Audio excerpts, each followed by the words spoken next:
Uwais Al-Qarani, seorang laki-laki yang tidak terkenal di bumi, tapi terkenal di langit. Uwais seorang anak yang sangat berbakti kepada ibunya. Uwais seorang umat yang paling setia dan cinta rindu kepada Rasulullah. Uwais seorang yang banyak ilmunya, bahkan mencari ilmu ke tempat-tempat yang jauh dari Yaman sampai ke Kufah. Uwais seorang mujahid.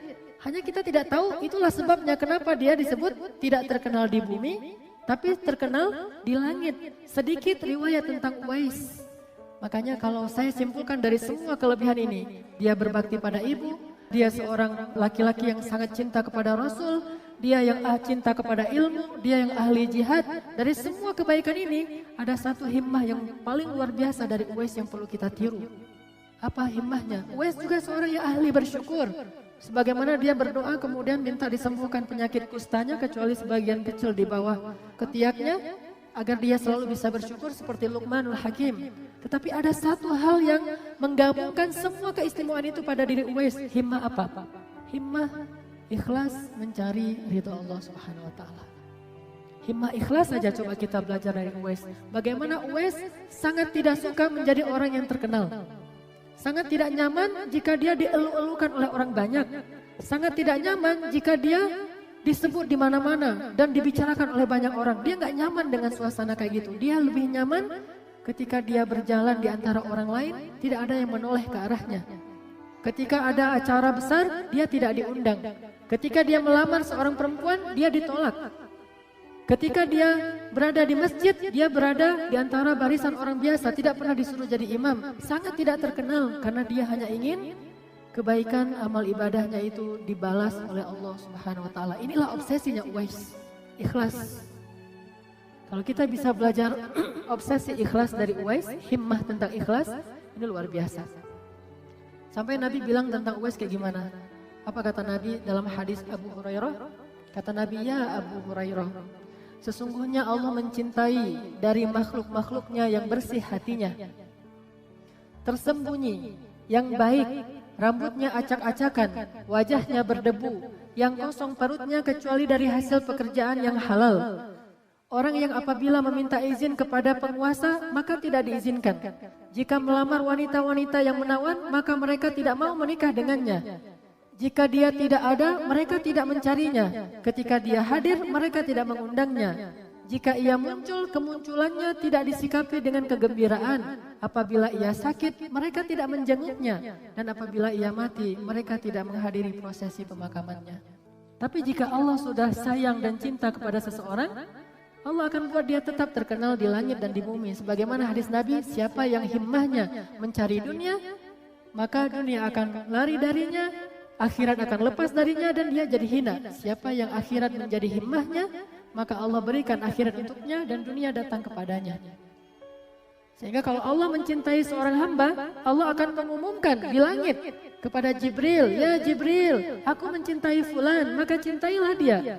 Kemudian Jibril akan mengumumkan kepada seluruh penduduk langit, wahai malaikat dan penduduk langit, fulan, Allah mencintai fulan dan aku mencintai fulan, cintailah dia. Kemudian penduduk langit itu akan datang ke seluruh malaikat-malaikat itu datang ke bumi, memberitahu kepada seluruh penduduk bumi kecuali manusia dan jin bahwa Allah mencintai fulan, Jibril mencintai fulan, para malaikat mencintai fulan, maka cintailah dia. Sehingga bahkan ikan yang ada di laut pun mendoakan orang itu. Ini luar biasa unik dan inilah yang membuat dia istimewa. Tidak mau terkenal di antara manusia. Sehingga dia tidak punya dengki, tersembunyi, amal-amalnya itu nggak ada yang tahu. Dia paling berbakti kepada ibunya, bahkan tetangganya pun nggak tahu. Saking tersembunyi, nggak terkenal gitu. Kan dia itu dari suku Murad. Murad ini sebuah suku yang besar di Yaman. Kemudian lebih kecil lagi, kampungnya namanya Kampung Qaran, sehingga disebut Al-Qarani. Tanya kepada orang Yaman, siapa Uwais Al-Qarani? Nggak ada yang tahu di masa itu. Tanya ke yang lebih kecil lagi, yaitu suku Murad. Semua orang yang keturunan Murad ini tidak ada yang tahu siapa Uwais Al-Qarani. Tanya lagi kepada penduduk Qaran, siapa Uwais Al-Qarani, juga tidak ada yang tahu. Tanya kepada tetangganya, mereka heran, kenapa kalian nanya tentang dia? Dia orang biasa saja, bahkan kami menganggapnya orang aneh, kata mereka. Saking tersembunyinya amal dia, sehingga nggak ada yang menghargai kebaikan dia. Dia paling berbakti kepada ibunya, kita tahunya dari mana? Dari wahyu yang Allah sampaikan kepada Rasulullah, bukan dari kabar tetangganya, bukan dari orang-orang, bukan dari ibunya. Kenapa? Saking tersembunyinya. Gak ada yang tahu kecuali Allah Subhanahu wa taala yang memberitahu kita lewat lisan Rasulullah sallallahu alaihi wasallam. Kemudian dia juga seorang yang sangat sering membantu tetangga-tetangga yang miskin. Itu juga gak ada yang tahu kecuali kita tahunya lewat Rasulullah. Dia datang ke Madinah seorang diri setelah minta izin kepada ibunya, ibu saya ingin bertemu dengan Rasulullah, kangen banget dengan Rasulullah.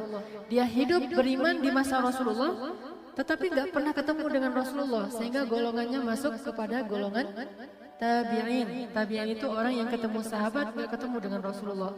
Padahal generasi sahabat ini generasi yang sangat istimewa di mata Allah, sehingga Allah menyebut mereka dengan kalimat radhiyallahu anhum wa radu'an. Itu sahabat. Dia kehilangan itu gara-gara dia tidak sempat ketemu Rasulullah.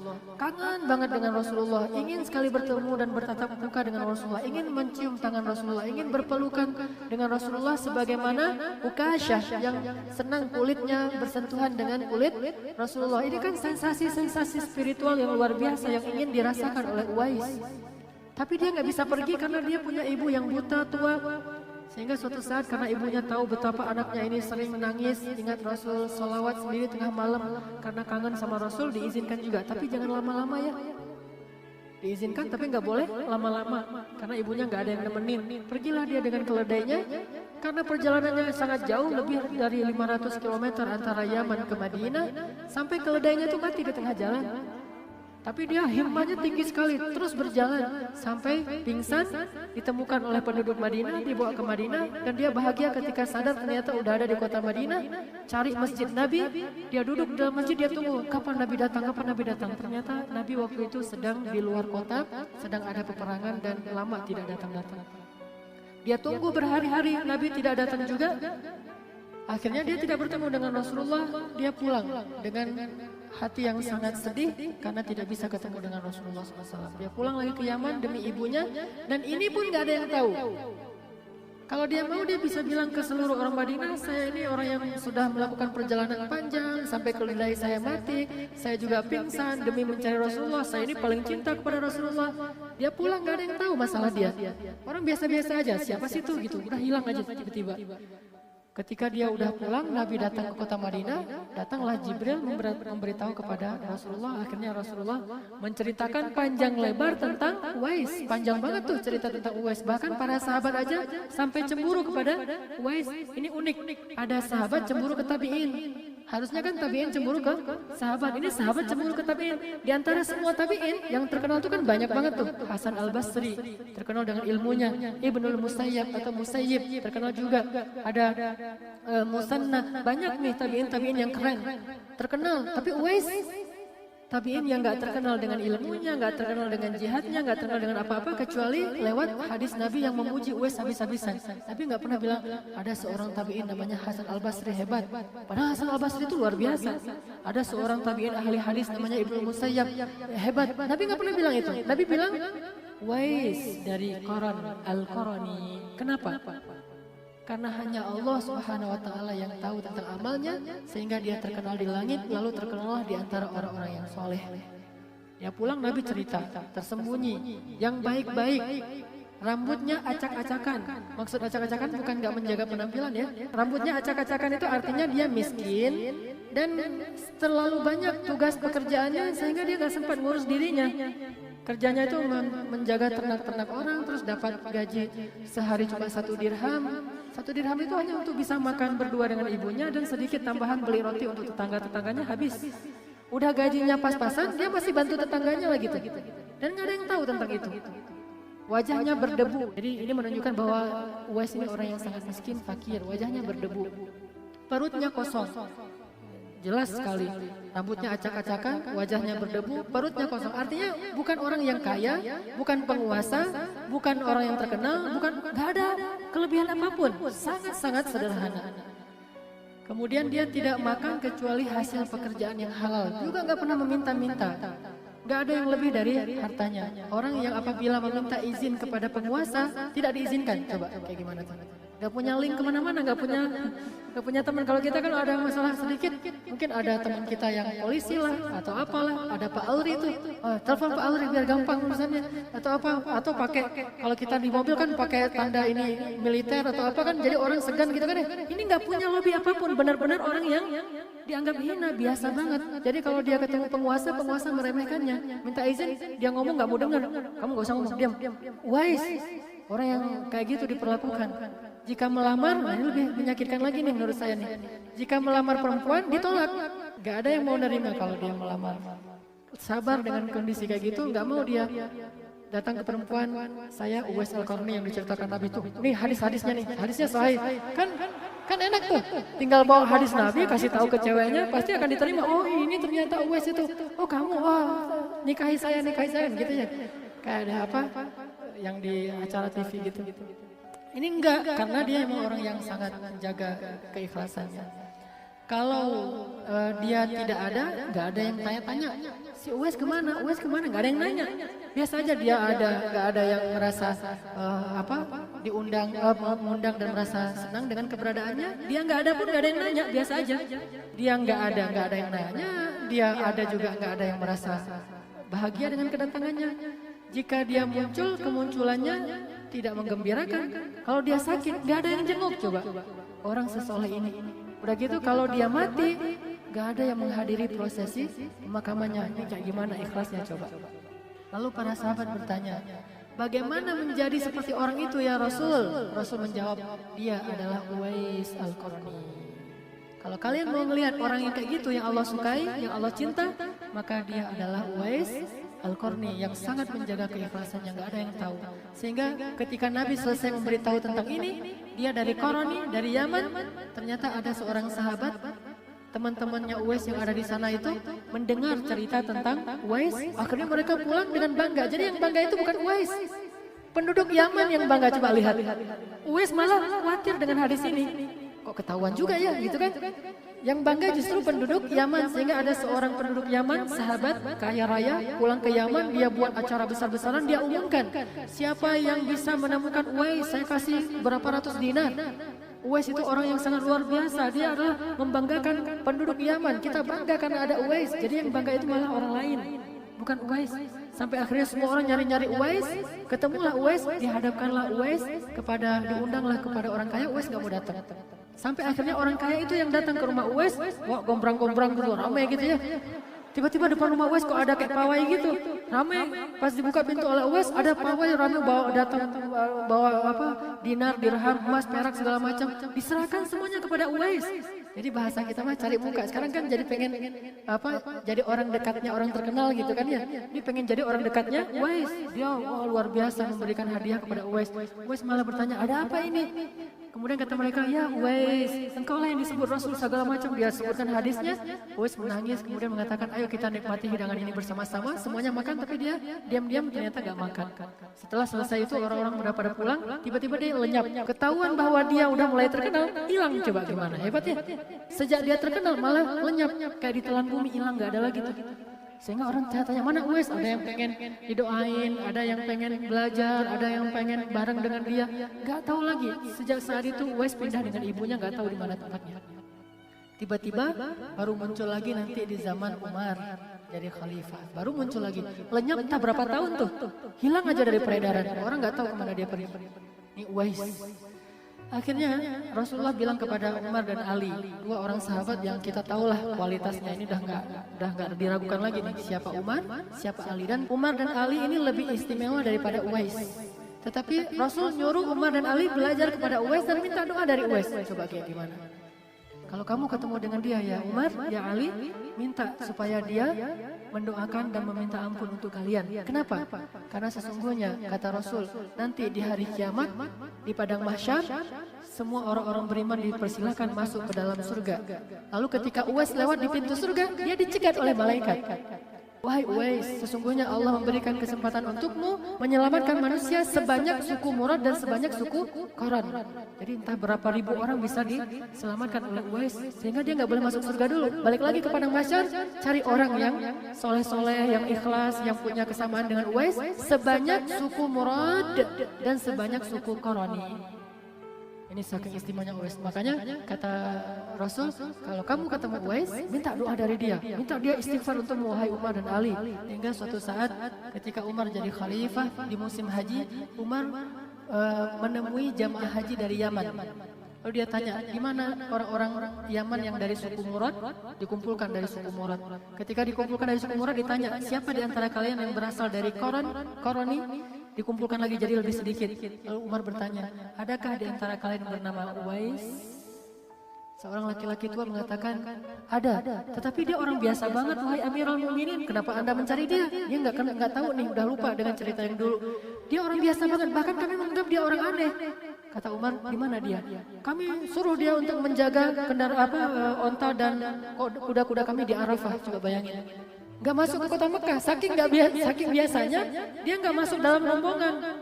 Wes, kamu gak usah ikut-ikutan, biar kami aja pergi. Jadi kamu tungguin ya onta-onta kami sama. Bayangin orang paling mulia disuruh jadi penunggu onta dan kuda. Coba kayak gimana? Ikhlas banget kan?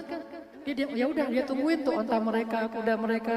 Sehingga ditanya, mana Uwais? Dia lagi di Arafah nungguin onta dan kuda kami. Akhirnya Umar mengatakan, kalian tidak tahu. Seandainya kalian tahu siapa dia, kalian tidak akan mengatakan demikian. Pergi langsung Umar dengan Ali kepada Uwais. Uwais lagi sholat di Arafah. Kemudian ketika selesai sholat, Umar dan Ali memberi salam dan Uwais menjawab salam. Kemudian Umar mengatakan, apakah engkau Uwais Al-Qarani? Ya, kata Uwais. Apakah engkau orang yang diceritakan Rasul punya penyakit kusta kemudian sembuh kecuali sebagian kecil? Ya, kata Uwais. Diperlihatkan, oh ini buktinya. Akhirnya Umar langsung memeluk Uwais. Dia tahu kedudukan Uwais, dipeluk sama Umar. Ali memeluk Uwais, kemudian berdua orang ini bilang, ya Uwais, berdoalah, mintalah ampunan kepada kami, kepada Allah untuk kami. Uwais mengatakan, ya Allah, ampunkanlah Umar, ampunkanlah Ali. Coba kayak gimana? Ampunkanlah Umar, ampunkanlah Ali. Karena emang doanya mustajabah, pasti diterima oleh Allah. Kemudian kata Umar, setelah selesai haji ini kamu mau kemana Uwais? Kata Uwais, saya mau ke Kufah, mau mencari ulama belajar di Kufah. Kata Umar, kalau gitu terimalah ini hadiah dari saya, beberapa dinar untuk perjalanan kamu. Kata Uwais, ya Amirul Mukminin, di tangan saya masih ada 4 dirham sebagai gaji atas jerih payah saya menjaga kuda dan onta-onta orang Yaman. Mereka kasih saya 4 dirham. Saya nggak tahu apakah saya sempat memakai 4 dirham ini atau saya malah meninggal dulu sebelum 4 dirham ini habis. Bagaimana saya akan menerima lebih banyak dari itu? Ya Amirul Mukminin, 4 dirham ini aja bisa jadi fitnah di akhirat. Kalau saya nggak bisa menghabiskannya dengan cara yang halal, gimana saya mempertanggungjawabkan di hadapan Allah? Apalagi dikasih yang mubazir lebih dari kebutuhan saya. Maaf ya Amirul Mukminin. Langsung Umar membuang uang di tangannya sambil menangis, sambil mengatakan, aduhai celaka, seandainya ibu Umar itu tidak melahirkan Umar, seandainya ibu Umar itu tidak melahirkan Umar. Dia merasa hina di depan Uwais, merasa dirinya itu jauh rendah, lebih rendah daripada Uwais Al-Qarani. Kemudian Umar mengatakan, kalau gitu nggak masalah, kamu nggak terima, sekarang saya buat surat untuk gubernur yang ada di Kufah. Sehingga nanti kalau kamu sampai di Kufah butuh apa-apa, datang saja bawa surat ini kepada gubernur. Ya Amirul Mukminin, sebaik-baik penjaga itu Allah Subhanahu wa taala. Saya tidak membutuhkan seseorang yang menghormati saya, apalagi seorang khalifah, seorang gubernur, sehingga membuat hatinya jadi terkotori oleh itu. Kan diundang oleh gubernur, diundang oleh khalifah, dianggap mulia. Kan itu bahaya bagi dia. Dia pengen jaga banget ikhlasnya. Gak mau terkenal banget, gak mau dikhidmati oleh siapapun, gak mau dilayani. Benar-benar menjaga ikhlas. Obsesi, himmah menjaga ikhlas. Akhirnya Umar batal lagi tuh, gak jadi nulis surat kuasa kepada gubernur yang ada di Kufah. Tiba-tiba pelukan aja Umar nangis-nangis, ya Uwais tolong jangan pergi, temani saya ke Madinah, tinggallah bersama saya. Umar pengen banget dekat dengan Uwais. Uwais mengatakan, ya Amirul Mukminin, di antara kita ini ada sebuah bukit yang sangat tinggi dan hanya ketakutan kepada Allah lah yang membuat kita bisa bertemu. Jadi kita nggak ketemu dalam kehidupan nikmat atau apa, tapi kita bertemu karena kita sama-sama takut kepada Allah. Dan kata Uwais yang kalimat penutupnya apa? Aku tunggu engkau di akhirat. Luar biasa. Saya tunggu engkau di akhirat. Coba ikhlasnya luar biasa. Saya tunggu engkau di akhirat ya Amirul Mukminin. Menangis Umar, menangis Ali. Berangkatlah Uwais ke Kufah dan gak ada yang tahu lagi berita tentang dia. Sampai ada seorang laki-laki namanya Harim. Dia datang ke Kufah cari-cari Uwais. Uwais lagi duduk di pinggir sungai Efrat sambil berwudu. Ketika dia datang kepada Uwais, Assalamualaikum ya Uwais. Waalaikumsalam ya Uwais. Temani saya ingin selalu bersama engkau, kata Uwais. Sesungguhnya sebaik-baik teman itu adalah Allah Subhanahu wa Ta'ala. Dia nggak mau ada pengikut, itu intinya. Sampai hilang lagi berita tentang Uwais sekian lama, baru ditemukan di zaman Ali. Coba lintas zaman nih. Di zaman Rasul hilang, ketemu di zaman Umar. Di zaman Umar hilang lagi, ketemu di zaman Ali. Selang khilafah Utsman bin Affan. Di mana ketemu di zaman Ali? Sudah menjadi seorang syahid dalam perang Siffin antara Ali dengan Muawiyah dalam barisan pasukan Ali bin Abi Thalib. Itulah akhir dari cerita